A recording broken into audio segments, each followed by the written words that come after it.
Well, good day everybody, this is Milesluigi welcoming you back to Let's Sequence Break the shit out of Metroid Zero Mission. So, we're in Kraid, which is a normal area in the game, but we are not supposed to have super missiles or the screw attack or other various goodies like this, and I do not want this energy tank.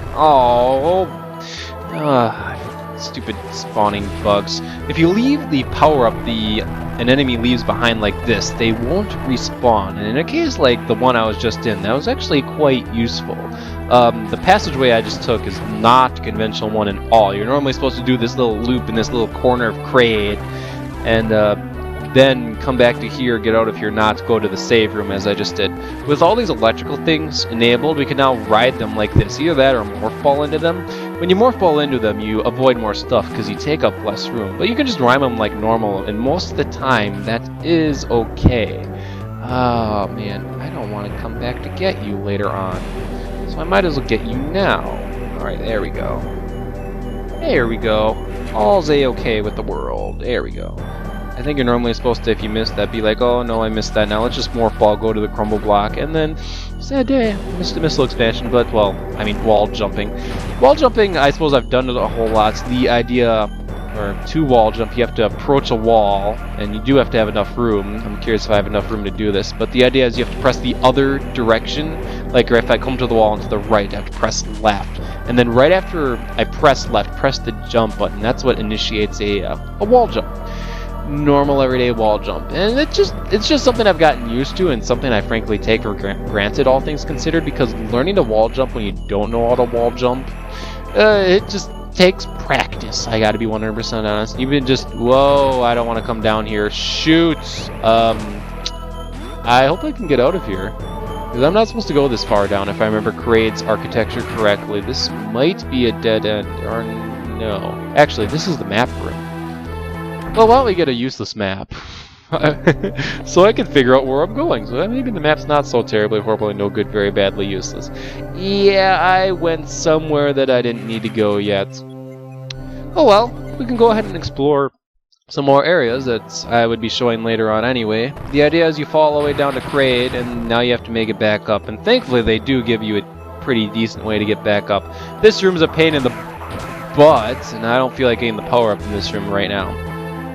So anyway, I believe oh no, this isn't happening again. This isn't happening again. The passageway we were supposed to take was all the way back up here, right underneath the save room. Yep, it was. Just right underneath the save room. Now, while I'm thinking about it, before I take this elevator ride, let me go down here. As you can see, there's some crumble blocks down here, and of course I have the Varia suit, so we can go ahead and do a little bit of exploration down here without any fear of death, because doing this would be suicide otherwise. There's this interesting area underneath the lava, and it's like, oh cool, fun area underneath the lava, and hey, a missile expansion that I can't get due to weird funky triangle block. Well, that's great. Plus, you know, we're underneath the lava. I can't morph ball jump at all. Well, that kind of stinks. I want to be careful not to... Actually, no, I can't screw attack. That's right. Okay, we're good. We should be able to get out of here if I'm careful. Okay, good. We're all good.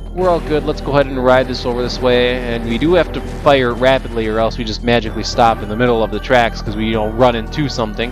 Now, a trick the original Metroid played, and Metroid Zero Mission plays as well, is right here. See this thing? Oh, fake lava all the way down. Be careful though, because sometimes you see the pit of lava like that, and it's actually a real pit of lava, but we'll be seeing something like that in the near future. Now we could go to the right, but it's a complete waste of our time, because the way we want to go is down, and you know, I don't want to waste any more time. Oh hey, we're in some green areas.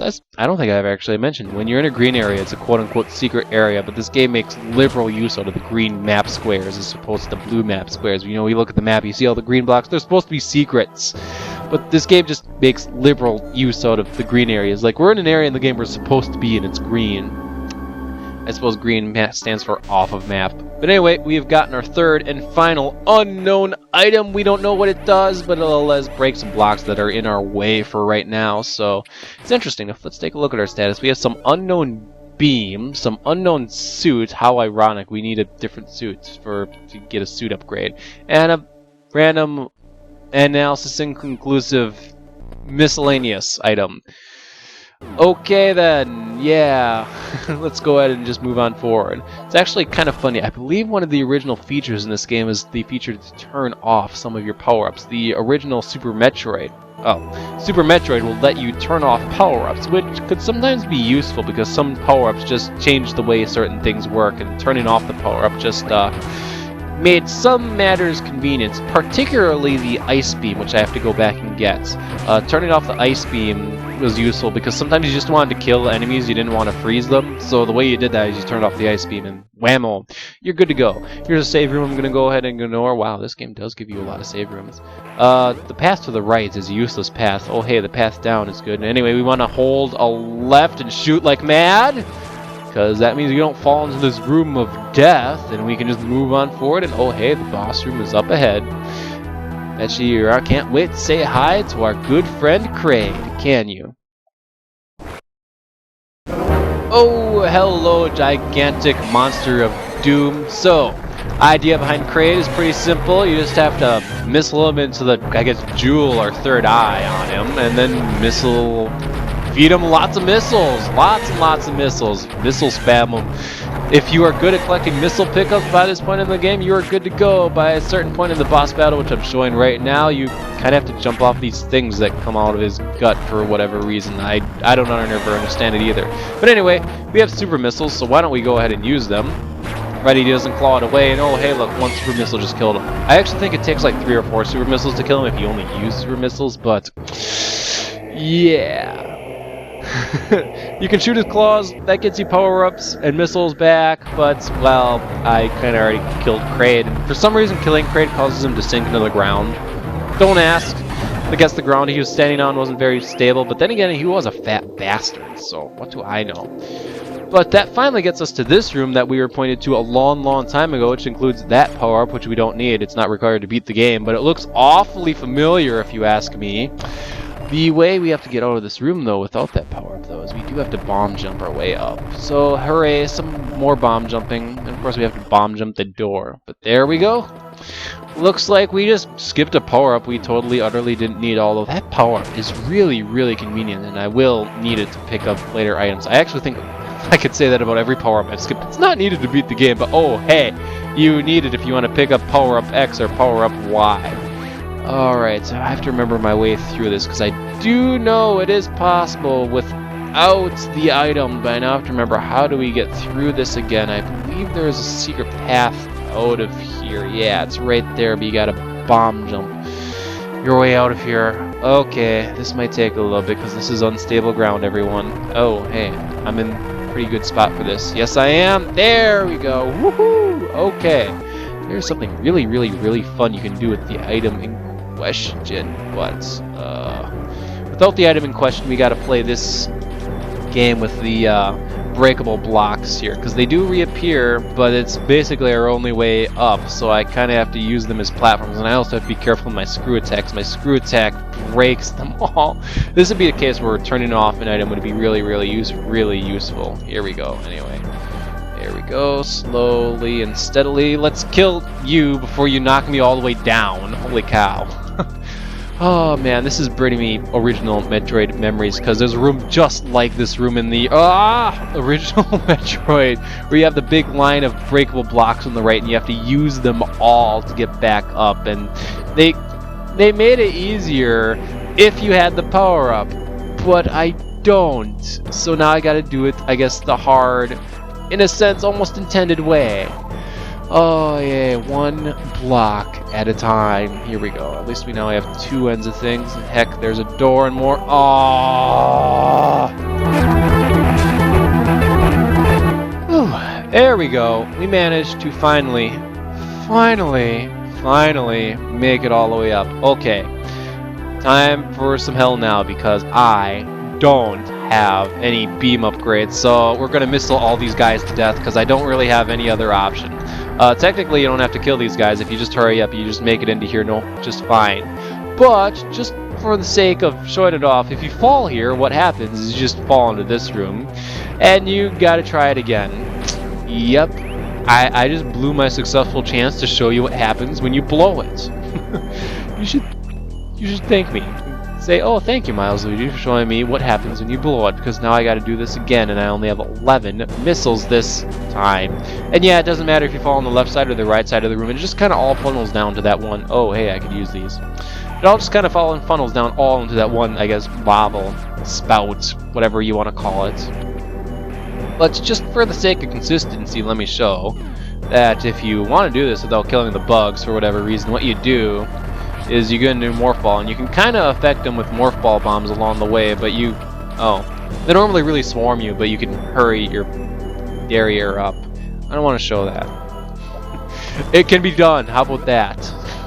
How about that? So that's what you need to know. But Kraid has been defeated, which means we can now go to the final area of the game. Actually, final area of the original Metroid. This game has more to it than that, which we will see after we naturally beat the final area of the original game.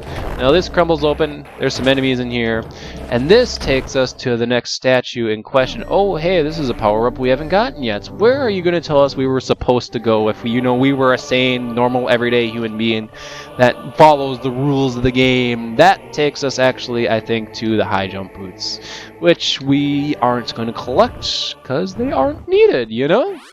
I could use the missile fill up though. I just blew a whole bunch of missiles. So why don't we go ahead and get ourselves to the final area of the game, and we'll call it an episode there because the final area of the game kind of deserves its own episode. See you there in a bit.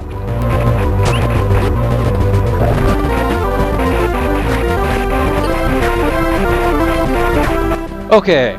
Way back in the beginning of the game, before we got any power-ups whatsoever, we were supposed to go into this area. Alright, and then we're supposed to shoot through here, and then realize, oh shoot, we can't shoot all the way through here. Okay, so then we go to the left, and in this room, there's the lawn beam.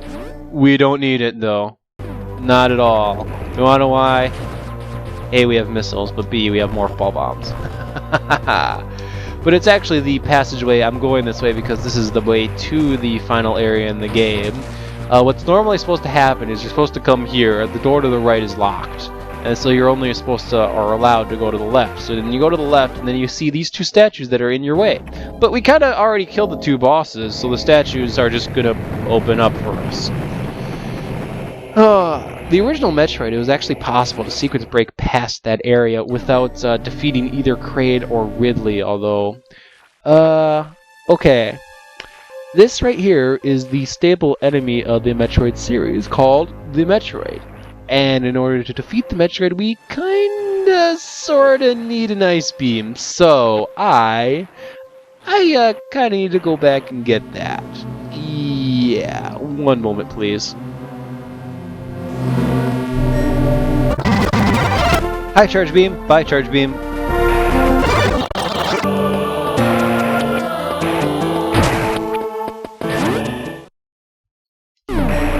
There we go. A nice beam we could have picked up long ago. This is actually our first beam upgrade. Holy cow. Our beam goes very slightly further and it can now freeze enemies. How about that? It also makes a different sound. It makes a pew pew pew pew pew sound. But because we have super missiles, we can just run back instead of doing the stupid loop around this entire area. Ah! Hi, charge beam. Bye, charge beam.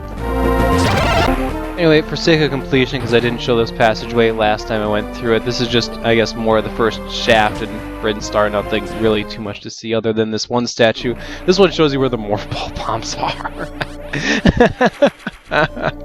Oh, how funny, how funny. Now, kind of also funny is I glitched out this event here. Normally, a big monster is supposed to spawn here when you come in from the right way at the beginning of the game, but he's now never going to appear because his flag got destroyed. His event flag. He's like, I'm normally supposed to appear, but now I'm just going to sit here.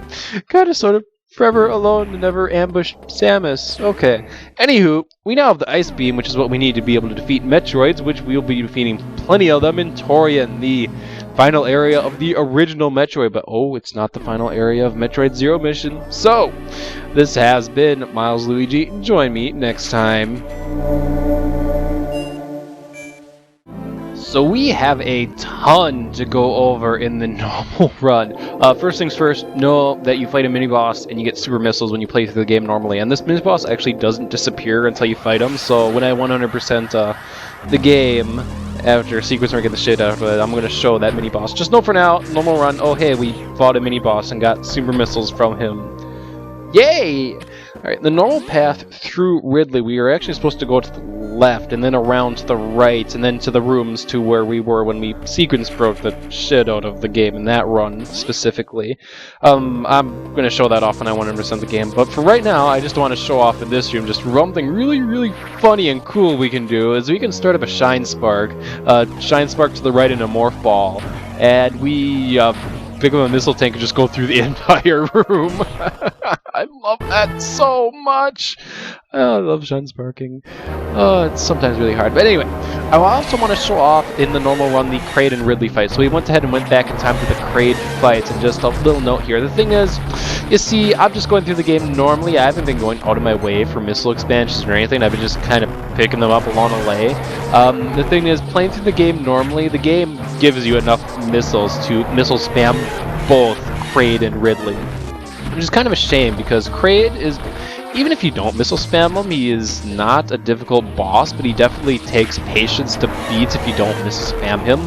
You have to watch out for him swiping his claws and also tossing his fingernails at you. This Kraid is kind of a disgusting boss when you really think about him. He shoots spikes out of his gut and tosses his fingernails at you, and yeah, let's just kill him off. That's much better. But yeah, if you don't missile spam him, you have to hit him in the jewel, and then you have to either charge shot him into the mouth or missile him into the mouth. Oh, actually, I'm wondering if you have to missile him in the jewel. I want to say you can charge shot him in the jewel, but it's been a while since I low percented this game, and even when you low percent this game, you do have some missiles to work with, so... Anyway, now we're going to go ahead and go ahead in time back to the Ridley fight. Now, watch what I do in this fight. Notice, I've just gone through the game normally. I've picked up a fair number of energy tanks, missiles. I'm just going to stand in the corner and toss missiles. So here we go. Ridley's tossing his tail at me. That's no good. That does a lot of damage. As you can see, gosh, just keep spamming missiles. And oh, look, Ridley's dead. Yeah, no strategy is needed. When you have the missiles and the energy tanks for it, you can literally stand in a corner and just missile spam Ridley. Oh boy. Yes. But anyway, one last thing to show in the normal run, because I didn't show this in the sequence breaking run, is this section here. So, okay, we run to the end of this corridor with the speed booster. It brings us to this thing, which launches way up to this room, and this room might not look familiar right away, but if you remember, way back when, I sequence broke the shit into this area, and oh, look at all these fast-flying rippers. Oh, just before you go to Torian, you are supposed to get the screw attack. Good heavens, is this thing useful? Am I happy I sequence broke it? So, anyway, guess what, guys? It'll be Torian on the next episode of Let's Sequence Break These Shit Out of Metroid Zero missions. I still have more shenanigans to do, although the major speed break, or sequence break, is basically over by now. I got more things planned, though, to break the game. So, see you then.